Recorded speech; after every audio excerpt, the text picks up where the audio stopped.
Welcome to the Voice of UK News Updates.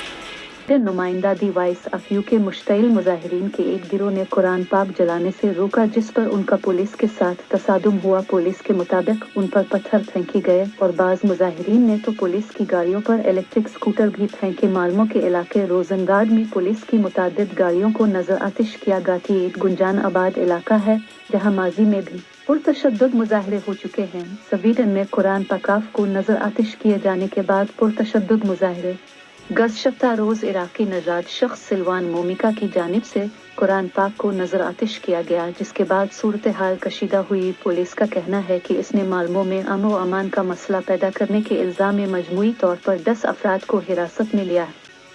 वाक़ये के रद्द अमल में सैकड़ों अफराद जमा हुए और कई कारों को नजर आतिश किया गया। सिल्वान मोमिका ने शहर के मरकजी इलाके में कुरान पाक को नजर आतिश किया था। माजी में भी वो मुतअद्दिद इस्लाम मुखालिफ एहतजाजी मुजाहिरों में हिस्सा ले चुका है।